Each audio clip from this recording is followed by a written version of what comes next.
The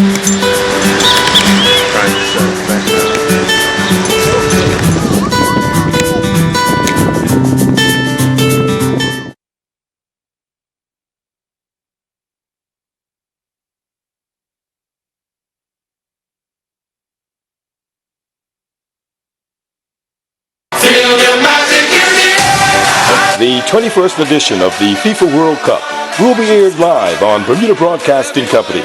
Be a part of the history. You don't want to miss FIFA World Cup 2018. One Communications is introducing world-class internet to Bermuda. It's called FiberWire, a state-of-the-art fiber optic network designed to deliver next-level connectivity to the island. What does that mean? Lightning-fast downloads, Ultra HD 4K streaming, an incredibly reliable connection. And we're automatically boosting our customers' current internet speed for free. Switch to One's FiberWire today and get the internet the way it's meant to be, fast. One gives you more. Live from Bermuda Broadcasting, this is ZBM TV9 News. Good evening, everyone. It's Monday, October 2nd, 2017. I'm Diane Brewer, and thank you for joining us tonight. Dr. Freddie Evans has been dismissed as Commissioner of Education after just 6 months on the job. The move reportedly not well received by many in the public education sector. And as Gary Moreno tells us, the matter could be headed to the courts. Dr. Evans acted as Commissioner of Education for 2 years before being appointed to the post in March of this year. But the writing appeared to be on the wall when last month, as we reported, he said to have been given a letter stating he would not be confirmed in the position. Today the die was cast as he was given his termination letter for the post of Commissioner of Education, but was told that he could revert to his former position as an Assistant Director at the Ministry. The news, we understand, was delivered to Ministry staff at a meeting this afternoon. Contacted about these developments, Dr. Evans told us, quote, "I am absolutely shocked anyone would use the word dismissed in reference to my situation, since the only person authorized to do that would be the governor. I continue to observe the situation and will be seeking advice from my legal counsel." Elsewhere, a group said to consist of concerned educators, parents and community activists expressing dismay at this development. They argue Dr. Evans has demonstrated the ability to lead others and get results. Further, he has the ability to think ahead and plan beyond a 1 to 2 year time span, as demonstrated in his approach to turning around the education system through strategic planning. During his 7 months in the position, they contend, he has been putting out the fires of poorly managed building infrastructure, which caused 2 middle school closures. These issues, they go on, predate his appointment to system leader. Throughout all of these issues, Dr. Evans, they maintain, took a holistic community and parent-oriented approach combined with educational best practice in transition of the system. The system has been in a negative position for decades, and how can one be expected to make a diamond out of coal with such limited resources in just 7 months? Education Minister Diallo Rabane himself telling us his experience with Dr. Evans has been positive, particularly in addressing the concerns at the Delwood Middle School at the start of the new school year. A well-placed source, meanwhile, at the Ministry of Education telling us Dr. Evans had been instructed by the Permanent Secretary in the Ministry to prepare a report which he at first failed to produce, but when he eventually did, it highlighted a number of shortcomings with the public education system, which he could not effectively address as he was not allowed the control required to do so, since as Commissioner he still had to report to the Permanent Secretary. There is talk the new commissioner could be chosen from among the current assistant directors at the ministry. However, we are told the decision on the new commissioner may be referred to the Board of Education. Gary Moreno, reporting for the Bermuda Broadcasting News. And the Ministry of Education confirming that Dr. Evans has been relieved of his duties as Commissioner of Education. However, the ministry would like to assure the public that an interim plan is being put in place until the Board of Education commences a recruitment process. The ministry did not give any reason as to why this action was taken, nor did it say who Dr. Evans' successor might be. In other news, if you bank with Butterfield, you might have noticed that your debit card did not work today. Well, Butterfield Bank confirming with our newsroom that their customers for a period of time were not able to make purchases nor use ATMs. The bank experienced a technical problem with a data file this morning that resulted in Butterfield cardholders not being able to use ATMs or point-of-sale terminals for several hours. Point-of-sale service was actually restored at about 11:30 this morning, and ATM service later this afternoon at about 3:30. We do want to apologize to our customers for the inconvenience and assure them that we're taking steps to make sure that this sort of outage does not occur again. You'll stay with us. We'll have more news after the break. More people today rely on Mailboxes U.S. Express to bring their internet shopping into Bermuda than any other shipping service. Why? Because it's cheaper, quicker, and our staff are friendlier. Large international couriers charge more than $80 to bring a 1-pound package into Bermuda. When you use U.S. Express, you pay only $19.50. So when you're shopping online, trust the service that brings in more packages to Bermuda than anyone else. Mailboxes U.S. Express. Sign up today.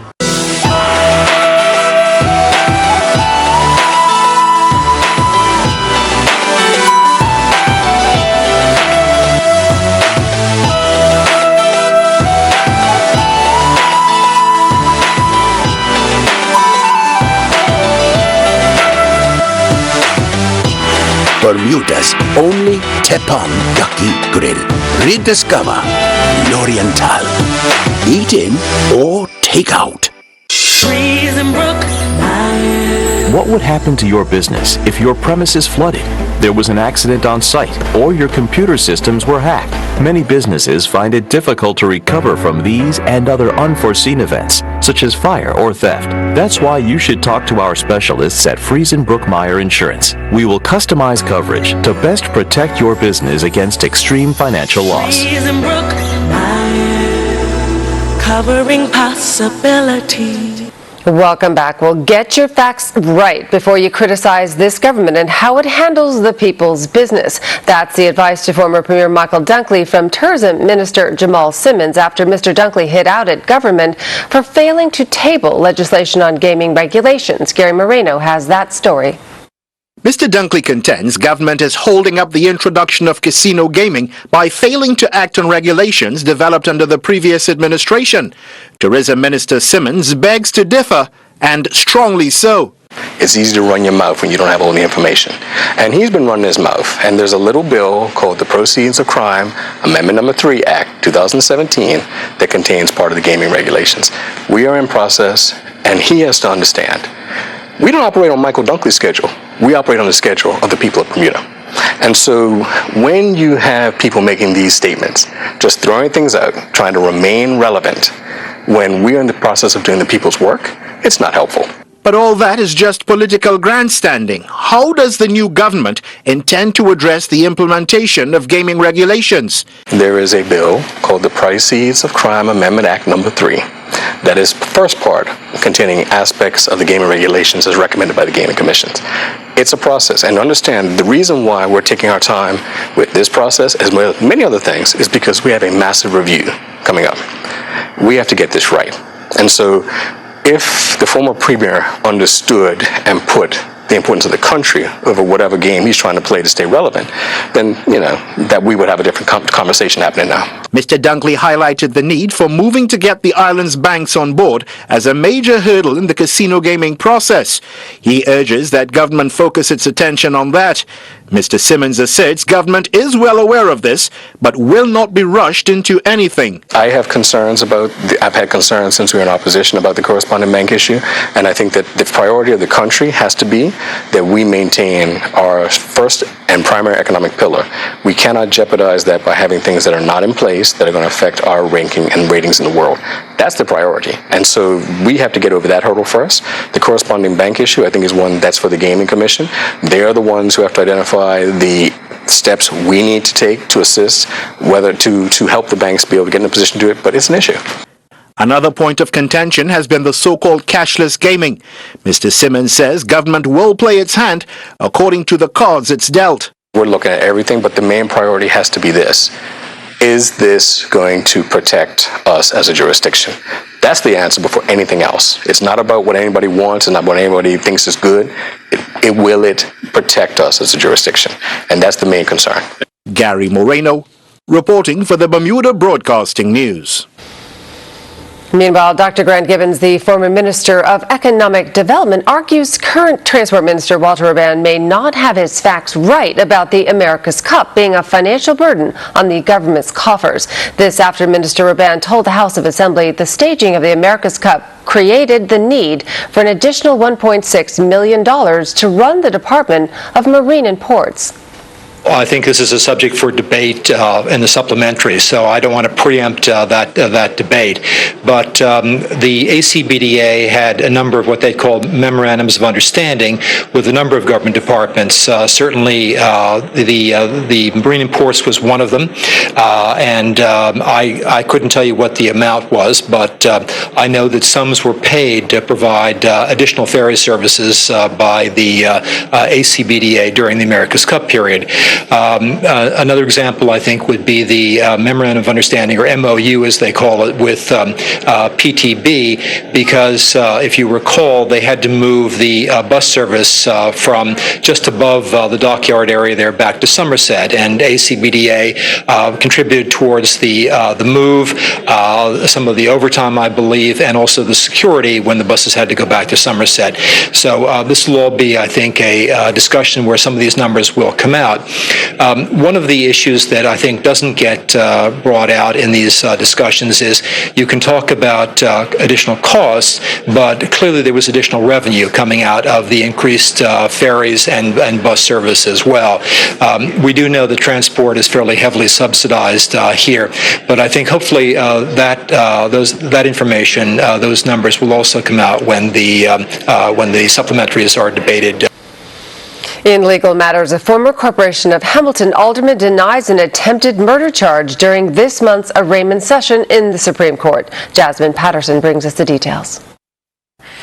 40-year-old Carlton Simmons, a former Hamilton alderman, pleaded not guilty to unlawfully attempting to cause the death of Jaquil Samuels on August 12th this year in Pembroke at the Ambiance Lounge on Angle Street.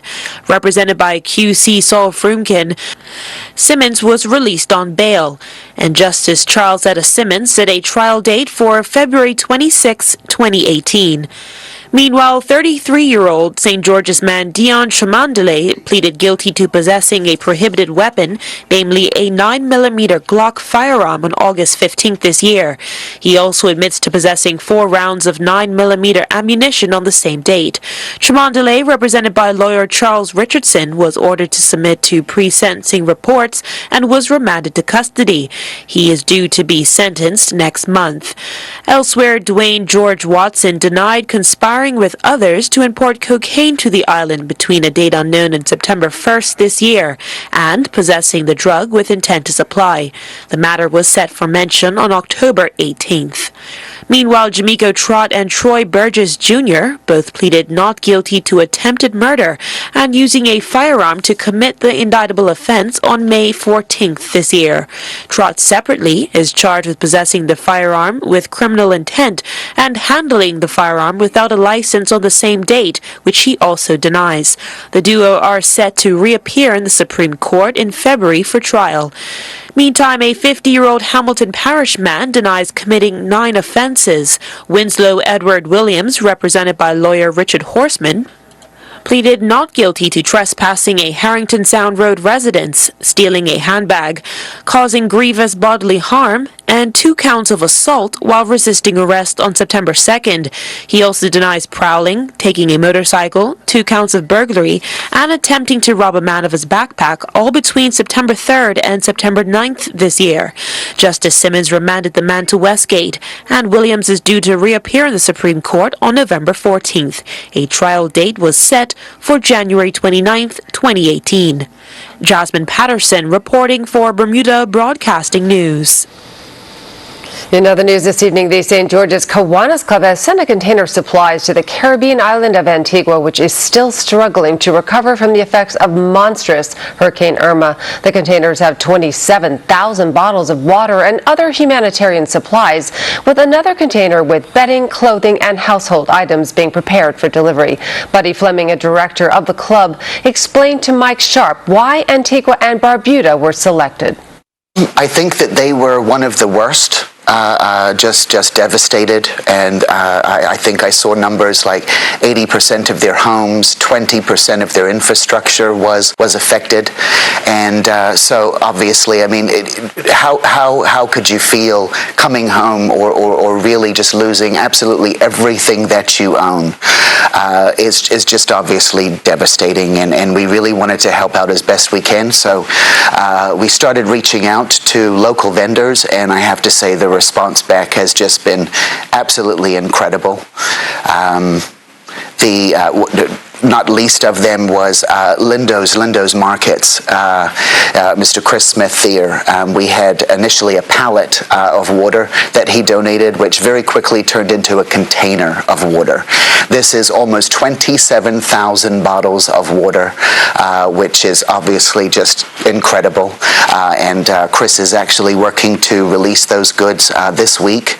Another really big response came from Summers Cooper at A.S. Cooper's, and they donated to us all of their fall and spring lines that were still in boxes. They are all brand new inventory and never been used, which is just really spectacular.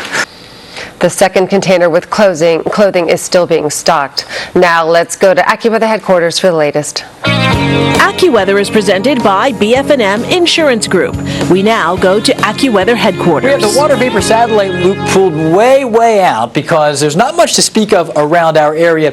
You can see we're in the yellow. That's dry air. That's good news if you're trying to avoid any significant rain impacts from your outdoor plans. There's a front to our south and southeast that's continuing to push away. Meanwhile, what I really wanted you to see here is this big broad area of circulation over the Yucatan Peninsula and Central America.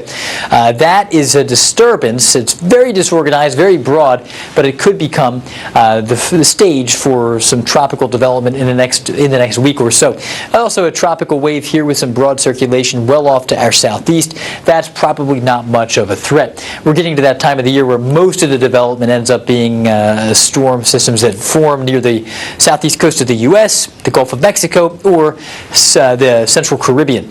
Here we have this trough of low pressure. It's a front moving away to our southeast, and we are looking good with small patches of cloud cover drifting from north to south across the area. A few of the most robust cloud clusters may produce a brief shower tomorrow. You can see most of the showers, though, have been well to the southeast, and they are not much of an impact for us at this point. That breeze from the northwest is certainly impacting us. In fact, it's driven temperatures all the way down to 77 across the island. We're looking good, and if you'd like the fall feel, you'll probably like this evening's forecast. That wind from the northwest continues at 15, 16 to even at times 20 knots, driving slightly drier, less humid air into the neighborhood as well. Humidity down a bit. Water temp is 83. It's that time of the year when the water is sometimes 5 or 6 degrees warmer than our late afternoon and early evening air temp. On the inside of the reef, 1 to 3 footers, but on the outside, 6 to 9 feet waves. So that is a little choppy for some outside of the more protected bodies of water here in the western Atlantic. Tonight, 74 degrees for your low, partly cloudy, still breezy out there, and the breeze will still be active into the day. Tomorrow, there could be an isolated shower or two, but they don't look widespread. Most of the day will be just partly sunny and dry. 80 degrees for your expected high. Recent high tide was back at 6:41 a.m. around midday, 1 p.m., 12:55. Technically, we had a low tide, and the next high tide comes up at 7:05 p.m. late tonight for the night owls. If you're going to be out and about, the low tide will be happening at 1:25 a.m. And our gateway forecast shows some delightfully cool and dry weather for New York and Boston right now. Sunshine. Atlanta also looks good. Only 79 there, so it's certainly October-like. Now in Florida, we've had a lot of rain in northeastern Florida. Miami is dealing with some scattered storms. London 61 and pleasant. We're not seeing any imminent tropical development, but we are keeping an eye on that wave near the Yucatan, a broad area of low pressure and circulation. Showers and thunderstorms, spotty and scattered in nature into Jamaica, Barbados, and Trinidad and Tobago. Scattered showers and thunderstorms are possible there as well. And our own forecast, just a brief shower Tuesday, most of the time dry. Wednesday, clouds and dry. Thursday looks good. Showers do become more likely as we rebound back into the low 80s on Friday and Saturday. So we're going to send it back to you. And you can, by the way, get more good music to listen to for one thing, but also weather and news information on Ocean 89, Power 95, and Inspire 105. AccuWeather was presented by BF&M Insurance Group.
Imagine a kind of comfort that's unique to you.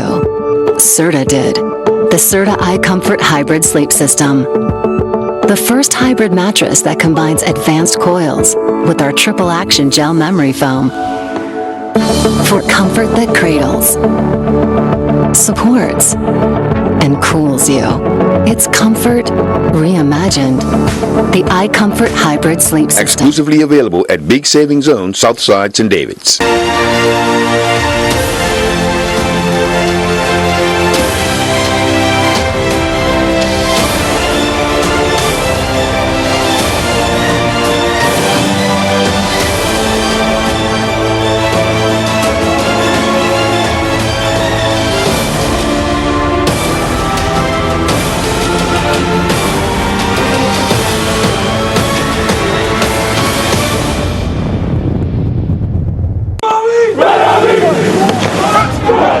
Looking for a challenge, new adventures, forge lifelong friendships, and earn an extra $5,000 to $6,000 a year?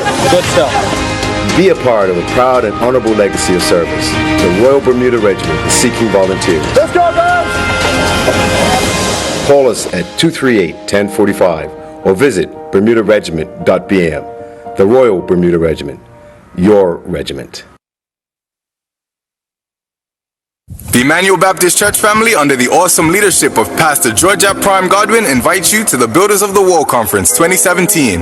And on Tuesday, October 3rd through Thursday, October 5th, 2017, there will be nightly services starting at 7 p.m. at Emmanuel Baptist Church with anointed preaching from Pastor Winroy Hall of Liberty Fellowship Deliverance Ministries in New York.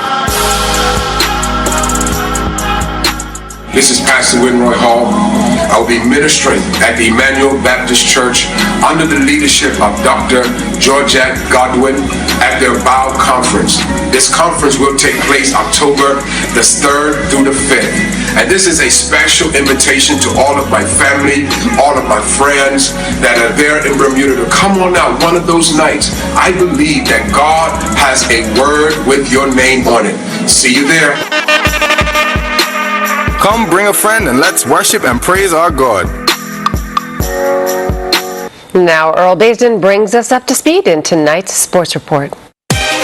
A total of 45 goals were scored in the combined 10 Premier and First Division matches played over the weekend. In the Premier Division, the PHC Zebras defeated the Dandytown Hornets 1-0. The only goal of the game came in the 84th minute via the penalty spot. The PHC Zebras were awarded a penalty which Marco Warren converted, earning the home team a 1-0 win. In other Premier Division action over the weekend, it was the Somerset Trojans 0, Boulevard Blazers 2, Crossroads 0, Robin Hood 5, Young Men's Social Club 0, Devonshire Cougars 5, and on Saturday night at the BAA Field it was Flanagan's Onions 0, North Village Rams 2. In the First Division, the St. George's Colts recorded an 8-2 win over Island Rangers at the Wellington Oval. St. George's Colts got 2 goals apiece from Jerizino Bassett, Jerron Dickinson, and Mackay Simmons, while Donovan Thompson and Jeremy Hayward scored a goal each. Dante Woods and Sakai Proctor scored a goal each for Island Rangers. In other First Division play, it was Somerset Eagles 4, Paget Lions 1, Southampton Rangers 5, St. David's 1, Devonshire Colts 6, Wolves 3, and on Saturday night at the BAA Field it was BAA 8, Hamilton Parish 1. Jennifer Allen would put all the recent disappointments in the Partneree Women's 5K run behind her, and she clocked a winning time of 20:01 in cool and light rainy conditions at the Botanical Gardens yesterday. Allen was able to get away from Karen Smith, who finished second in a time of 20:25, and Christine Daly finished third in a time of 20:30. Bermuda are the 2017 Bermuda Bowl Hockey Classic champions following their 4-2 win over Boston at the PCC hockey rink yesterday. Bermuda was able to avenge an earlier loss to the visitors and did so on a slippery surface in wet conditions. Cam Poland led the Bermuda team with 2 goals, while Jeff Looper and Rob Bailey added a goal each. Dominic Martel and James Bloxon scored a goal each for Boston.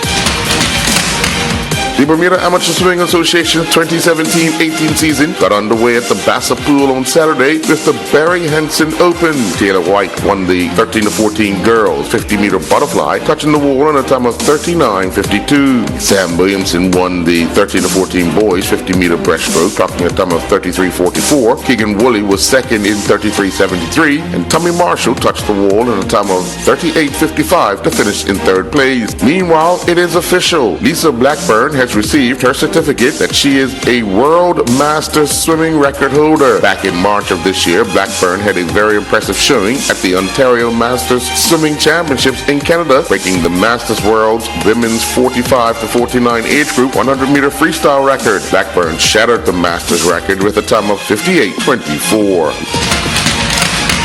Renegades successfully defended their men's and ladies' Mad Hatters trophies at the National Sports Center on Saturday as the 2017-18 Bermuda Rugby Football Union season got underway. In the men's division, the Renegades defeated the Teachers 10-0, the Police 10-0, and defeated the Mariners 42-0. And on the ladies' side, the Renegades defeated the Teachers 15-0, Police 32-0, and the Mariners 12-5. Two boats flying the Bermuda flag concluded competing in the actual World Championships in San Francisco on Saturday. Tribune, sailed by Dirk Nolman alongside Grant Simmer and Mark Strubb, finished in 8th place in the 51-boat fleet. Nolman finished with 96 net points. This after 5 top 10 finishes in the 9-race series. Tim Patton, sailing Thrash alongside Campbell Patton and Stuart Presley, finished in 44th with 326 net points. Yet another doubleheader was on tap. The Bermuda Basketball Elite City League season resumed. In the opener, the Hornets defeated the Storm 71-62. The Hornets were led to victory by Alex Butterfield with 20 points, while the Storm got 18 points from Akil Smith. In the nightcap, the Falcons defeated the Marksmen 86-53. Lizzie Medeiros and her Berry College Hunt Seat equestrian teammates traveled to Georgia to compete in the first show of the season, which Berry would come away victorious out of 15 teams. Berry College won by 10 points ahead of Auburn University and Georgia Tech, who were tied for second, followed by the University of Mississippi. Medeiros picked up a third-place finish in the novice flat class. Bermuda Olympian Jillian Teixeira and Tyler Lopes concluded competing in their final outdoor competition of the season, taking part in the CSI-2 Leer International Horse Jumping event in Belgium. Both Teixeira and Lopes competed in the CSI-2 1.30 meter to 1.35 meter Table A in 2 phases class. Teixeira, riding Amarula, finished 35th. They clocked a clear first phase before recording a second phase time of 42.95, but they had 8 penalty fault points. Lopes and Escalada finished 65th, clocking a first phase time of 79.18, but they had 16 penalty fault points and did not advance to the second phase. I'm Earl Baisden with Bermuda Broadcasting Sports. Island Soul, where fashion meets comfort. Island Soul provides fashionable footwear hand-selected by our podiatrist that offers premium comfort. Located at 60 Victoria Street, Hamilton, Island Soul contains a friendly trained staff prepared to assist you with our vast selection of footwear, both male and female, with all sizes and widths available. Compression and travel socks, amongst other accessories, are also available in addition to a shoe modification and repair service, making Island Soul a one-stop shop for all your footwear needs. One Communications is introducing world-class internet to Bermuda. It's called FiberWire, a state-of-the-art fiber optic network designed to deliver next-level connectivity to the island. What does that mean? Lightning-fast downloads, Ultra HD 4K streaming, an incredibly reliable connection. And we're automatically boosting our customers' current internet speed for free. Switch to One's FiberWire today and get the internet the way it's meant to be, fast. One gives you more. Cross comes in and it's won by Clark, but put back in. Huddersfield have scored, and it is Naki Wells. Naki Wells, 3-0.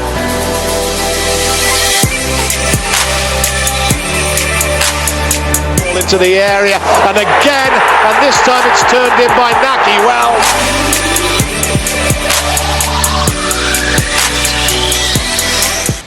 And that's our newscast for tonight. I'm Diane Brewer. Thank you for sharing your Monday evening with us, everyone. Good night.